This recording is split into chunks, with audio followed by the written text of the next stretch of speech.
Serdecznie witam w odcinku 3 playlisty Jak to działa pod tytułem Teatr lalek część 3. W poprzednim odcinku przedstawiłem fragmenty demokracji ateńskiej. W tym odcinku opowiem o innych szczegółach demokracji ateńskiej i porównam ją z naszą współczesną. W Atenach istniała Rada 500, Boule, która nadawała rytm wszystkim oficjalnym działaniom ateńskiej demokracji. Radę tę można porównać do naszego Sejmu z drobną różnicą dotyczącą ilości.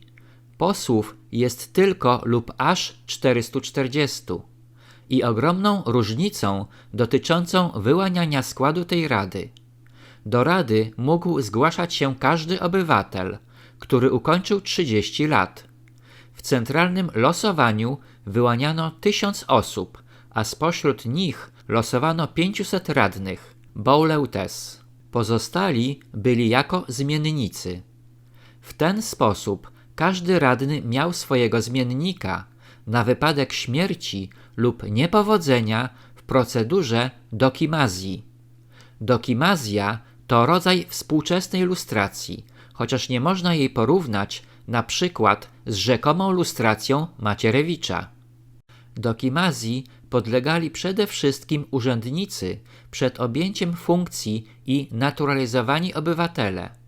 Celem tej procedury w odniesieniu do urzędników było sprawdzenie wszystkich aspektów życia kandydatów na urząd, ich wieku, pochodzenia, posiadanego obywatelstwa, dotychczasowego życia i działalności, charakteru, zasad moralnych nimi kierujących, a nawet stanu majątkowego. Procedurze podlegali zarówno kandydaci na najwyższe urzędy państwowe, jak i zwykli urzędnicy miejscy. Nie będę opisywał szczegółów tej procedury, ale bez wątpienia dokimazja była bardzo dokładna i odwołanie od jej negatywnych wyników mogło odbywać się tylko na drodze sądowej. Każdy ze 139 ateńskich demów, czyli okręgów, był reprezentowany proporcjonalnie do liczby jego obywateli.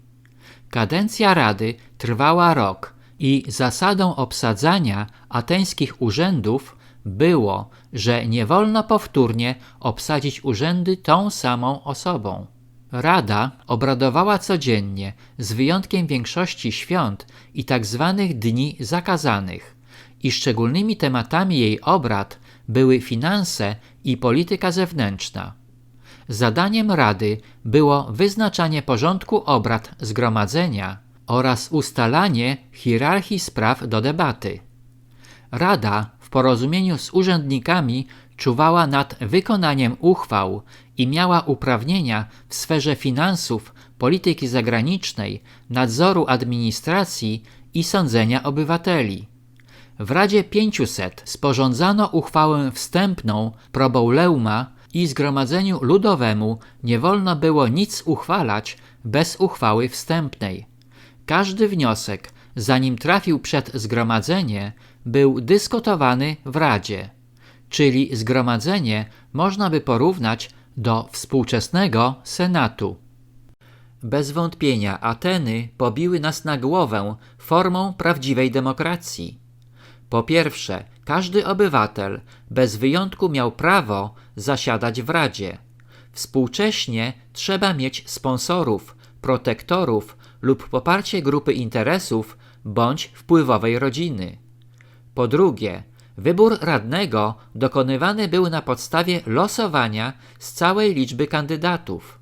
Polacy głosują tylko na kandydatów z góry wybranych przez partie polityczne.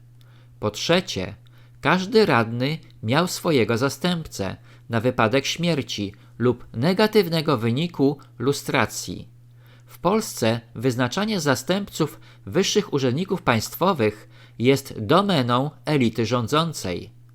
Po czwarte, uzyskanie jakiegokolwiek stanowiska, czy to radnego, czy urzędnika, bez znaczenia na ważność zajmowanego stanowiska, musiało być poprzedzone procesem dokładnej lustracji, dokimazji. Niestety, Tego niesłychanie ważnego elementu zdecydowanie brakuje w naszej współczesnej machinie administracyjno-urzędniczej. Standardową procedurą wyboru urzędników była procedura losowania. Takie rozwiązanie uznawano za najbardziej demokratyczne. Rozwiązanie współczesne, że rządy w imieniu większości sprawują wybierani urzędnicy, nie było uznawane przez starożytnych za demokrację, lecz za oligarchię.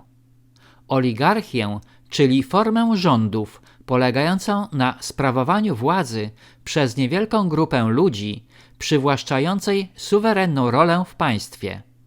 Grupa rządząca jest zamknięta i wszystkie najważniejsze stanowiska w państwie oraz realna władza jest sprawowana przez jej członków.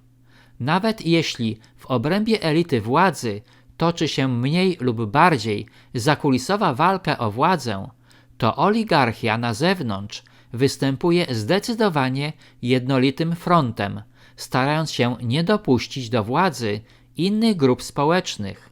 Sądzę, że słowa te nie wymagają już mojego komentarza. Na koniec informacja o urzędzie prezydenta w Atenach. Przewodniczącym Rady Stolosu, Epistates, można było być tylko przez jeden dzień i tylko raz w życiu. Funkcje Epistatesa były głównie reprezentacyjne. Był także powiernikiem pieczęci, kluczy do państwowych skarbców i archiwów. Był to urząd jakby głowy państwa. W ten sposób wcielano jedną z kluczowych zasad funkcjonowania polis, polegającą na rotacyjności obywateli w sprawowaniu urzędów. Moi drodzy, czy teraz, porównując starożytne Ateny i nasze małe imperium, możemy mówić o jakiejkolwiek demokracji?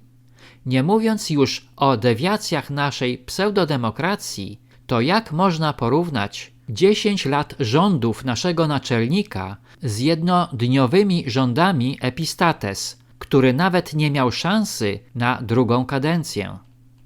Na tym zakończę odcinek 3, w którym porównałem fragmenty demokracji ateńskiej z demokracją naszego małego imperium. Serdecznie zapraszam do odcinka 4 playlisty Jak to działa pod tytułem Złoty Róg.